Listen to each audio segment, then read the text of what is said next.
রাজ্যে বিধানসভা নির্বাচন আসন্ন, যদিও দিনক্ষণ অবশ্য এখনো ঘোষণা হয়নি। তবে সময় যত এগোচ্ছে ততই সরগরম রাজ্য রাজনীতি। কোনো জায়গায় কোনো জায়গায় এমন কিছু ঘটনাও ঘটে যাচ্ছে যেগুলি উঠে আসছে সংবাদ শিরোনামে। তো সেরকমই একটা ঘটনার কথা আপনাদের বলি। বিজেপির পঞ্চায়েত সদস্যের বাড়িতে ভাঙচুরের অভিযোগ উঠল তৃণমূল কংগ্রেসের বিরুদ্ধে। বৃহস্পতিবার ঘটনাটি ঘটেছে কোচবিহারের নাটাবাড়ির জিরানপুরের কাছে। জানা গিয়েছে ওই গ্রাম পঞ্চায়েতের বিজেপি সদস্য তথা মণ্ডল সহ সভাপতি পবিত্র বর্মনের বাড়িতে বুথ সম্মেলন ছিল। অভিযোগ, সেই বুথ সম্মেলন শেষ হওয়ার কিছুক্ষণ পরেই হামলা চালায় তৃণমূল আশ্রিত দুষ্কৃতীরা। জানা গেছে দুটি গাড়িতে চেপে আসে দুষ্কৃতীরা।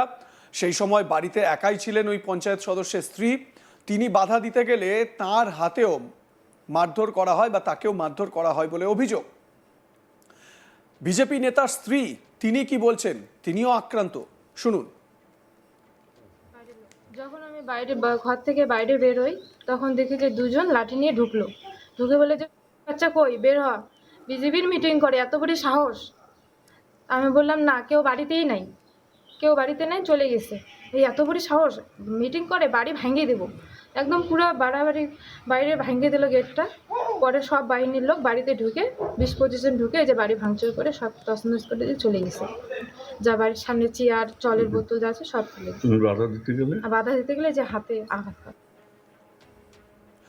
এদিকে এই ভাঙচুরের খবর পেয়ে ঘটনাস্থলে পৌঁছন নাটাবাড়ির বিজেপি বিধায়ক মিহির গোস্বামী।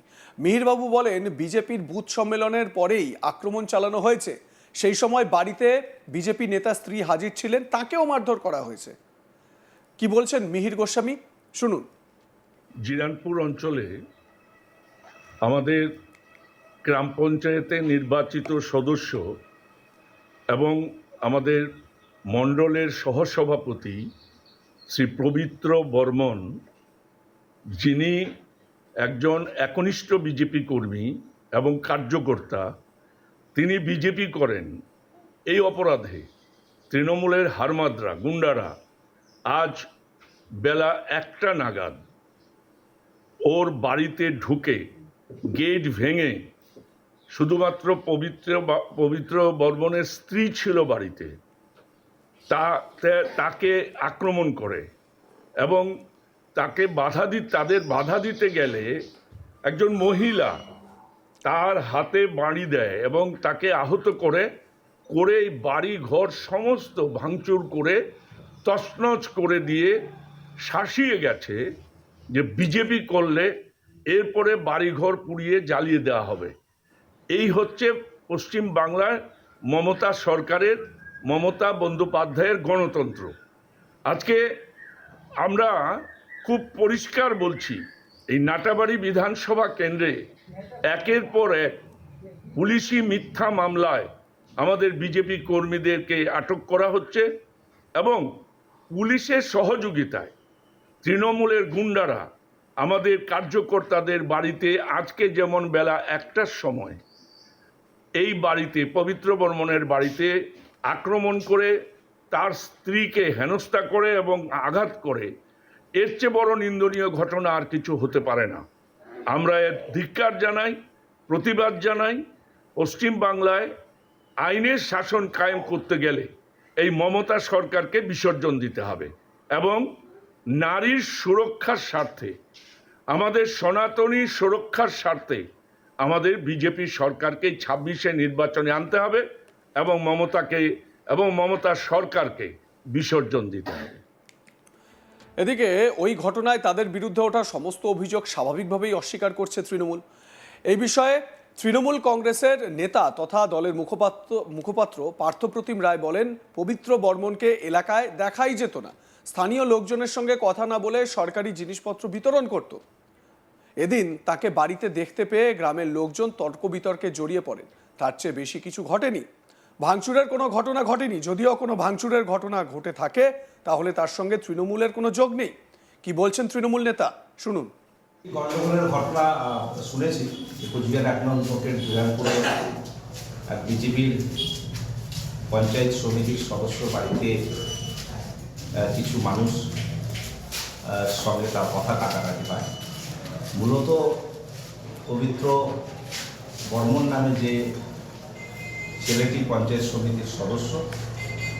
পঞ্চায়েত সমিতির সদস্য হওয়ার পর থেকে অদ্যাবধি এলাকার মানুষের পাশে তাকে দেখা যায়নি, বা মানুষের বিভিন্ন ধরনের শংসাপত্র, অন্যান্য পঞ্চায়েত সমিতি থেকে যে এলাকাভিত্তিক যে সমস্ত বিষয়গুলো আসে সেগুলো নিয়ে এলাকার মানুষের সঙ্গে কোনো আলাপ আলোচনা না করে নিজের মর্জি মতো ডিস্ট্রিবিউশন করে।